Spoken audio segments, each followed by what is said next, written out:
Hey, hey. So I'm actually wearing this little. It's like a little nighttime onesie. This one I actually got when I was in Sao Paulo. So it's like a little baby doll thing. But this one my mom sent me. It's like a little charter club thing. So if you're into if you're into nighttime shit, I don't know. That's what I'm doing. And I have this like fresh start. I guess there's an aroma line at Bath and Body Works. So yeah, if you're into like that sort of shit. Um, yeah, I just worked out for like an hour. I didn't do shit really. I just walked on the treadmill and listened to the read. I like to go to sleep smelling kind of nice.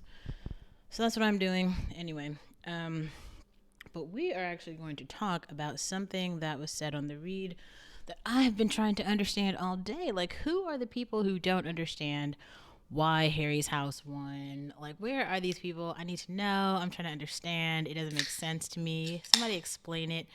And then he explained it. Okay, so there's some article in Variety that came out, and it was from the people who voted in the Grammys, and they were talking about why they voted for whom. Yes, yes, yes.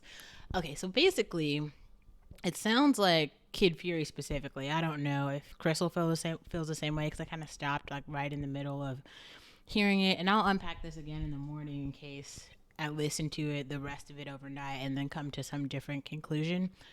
But he was basically saying like Beyonce had the greatest, like he was talking about the cultural significance of Renaissance. And here's what I will say.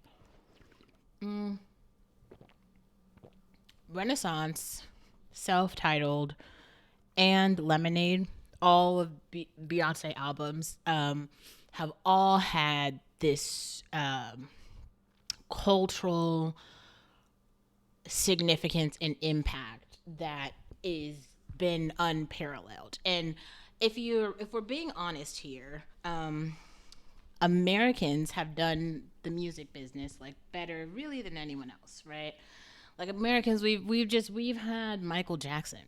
Now, people always like to talk about Prince. Oh, Prince is so great. Like Lizzo was talking about Prince. I understand all the people who love Prince, but we had Michael Jackson, okay? Like, if you don't understand how Michael Jackson is like one of the greatest entertainers ever, and please don't in your lifetime put him in the same sentence as Prince, I will have to block you. Um, Prince, I do feel like is a significant artist. We should clump him in a circle with like, let's see, who can we put there? D'Angelo. We could put Madonna. We could put Janet Jackson. All artists we can clump up with Prince. They've all had really musically, they're great. They've done things. Then we have other artists like Beyonce and Michael Jackson, Stevie Wonder, maybe like the Beatles. Um, how can I? Actually, at this point, maybe even Drake. I would say Chris Brown.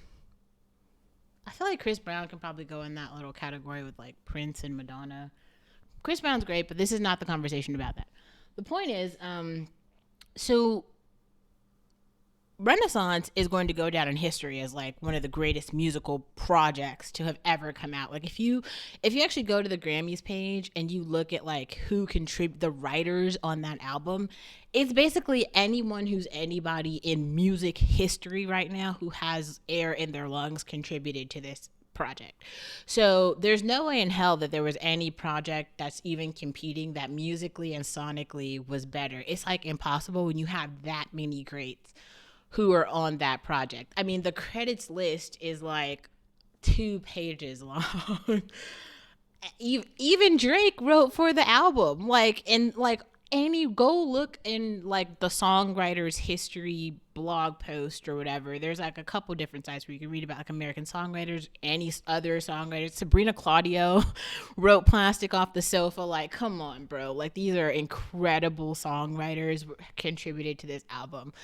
There's nothing that was competing that was great. But I don't think that the just songwriting alone, um, and even being sonically a good project would make like record or album of the year, right?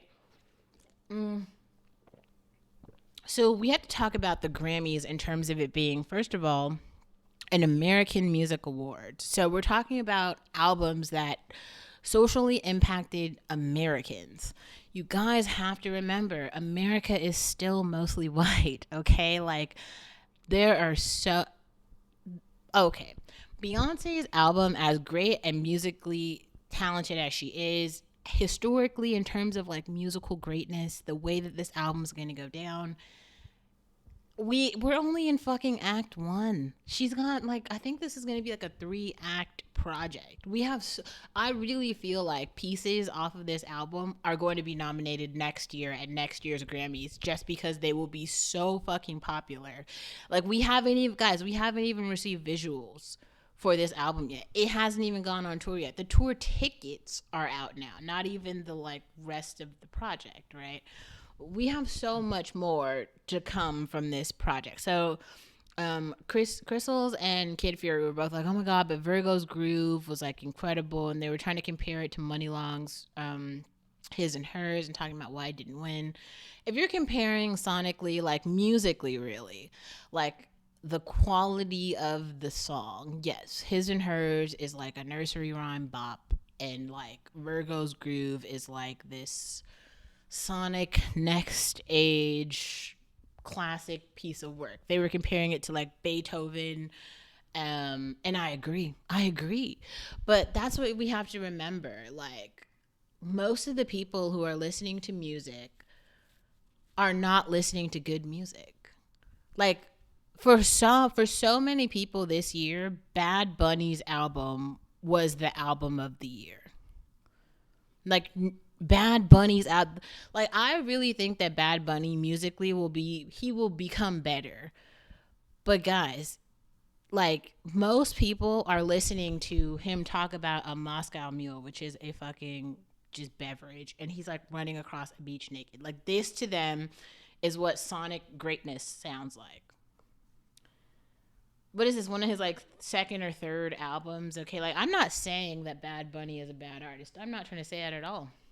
I think that there's reasons why people like him. It makes sense. Like, I don't know. I get it. I'm just saying. Um,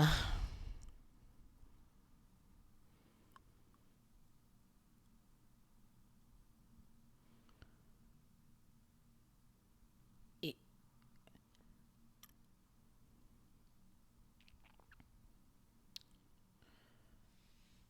we're not talking about musical greatness, okay? We're just talking about what's popular and what people are listening to.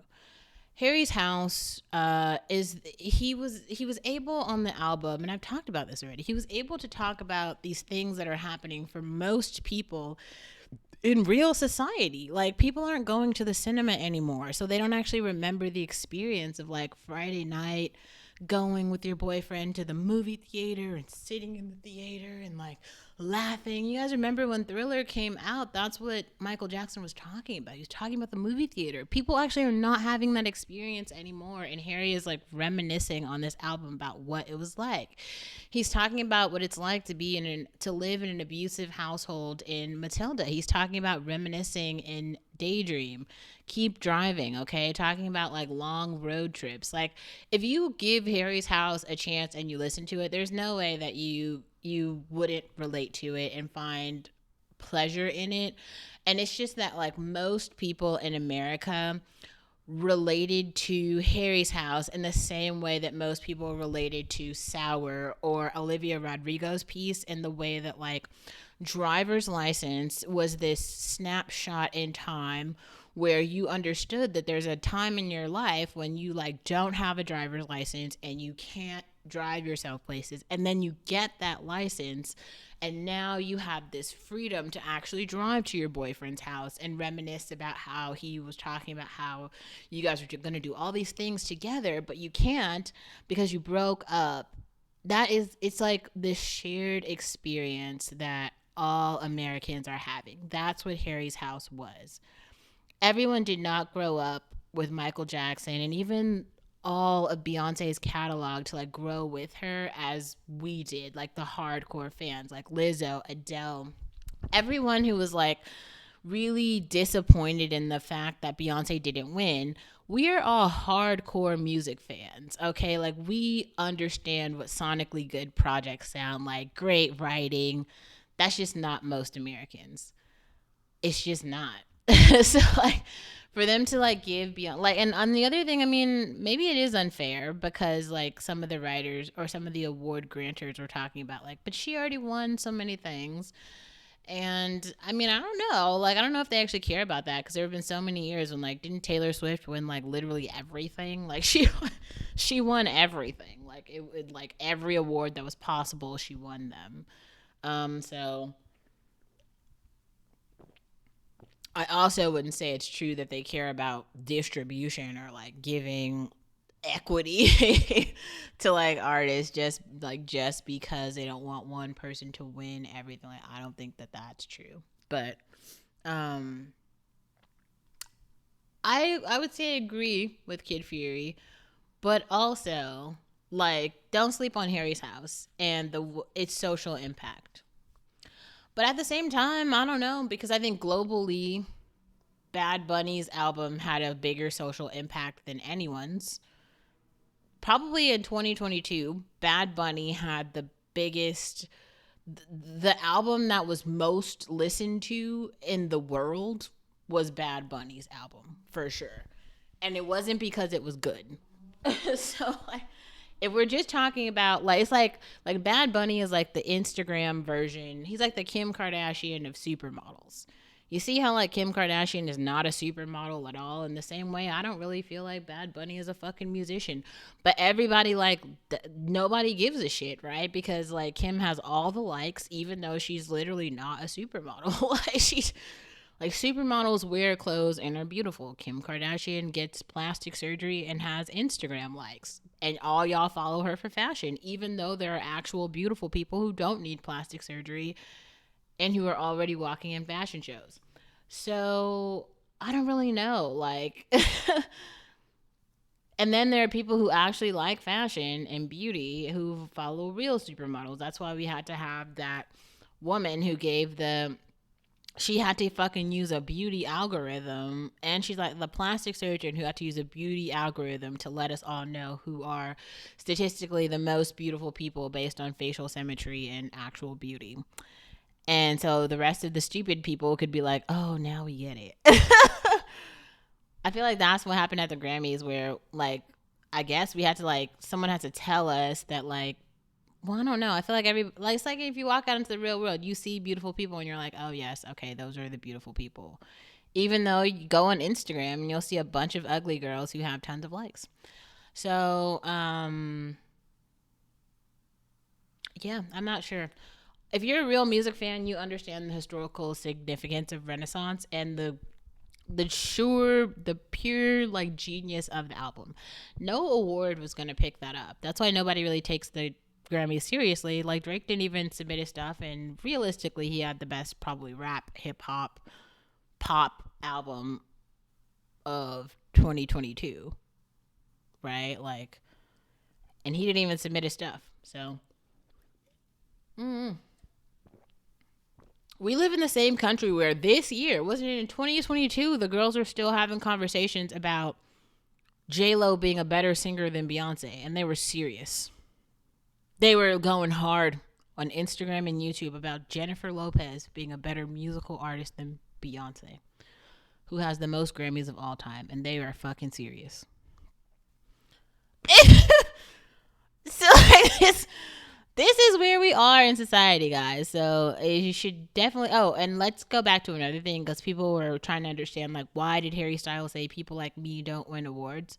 Compare Justin Timberlake to Harry Styles. Like Justin Timberlake literally grew up in the Disney show where he was like, you know, already singing and dancing on television. Then he was in like a boy band, and like Harry Styles auditioned for a show He was just like, he was like just like you and me. Like, he was in school, he was doing all that. He was more like Taylor Swift, right? I mean, yes, Taylor Swift's parents invested in her. They gave her some money to go become great, but at the same time, she still, like, Taylor Swift put in the work, and Harry Styles did as well. So, you know, I think you'd have to really look at his story to understand how much he was like really gritting it out.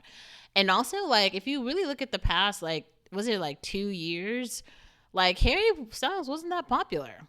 Like, Harry's house definitely like made him even more, like, he really like rose back to fame. Before a minute, he was kind of like not really like that popular. I mean, he like definitely there was a lot of people who knew his name, people who knew like One Direction, but like look at the other dudes of One Direction. Like, not to be funny or anything, but like right now, who's actually checking for Zion Malik? Right, like today, there are people who like know who he is and who care, but is he like this global superstar now? I'll let you decide. I don't know. I don't know.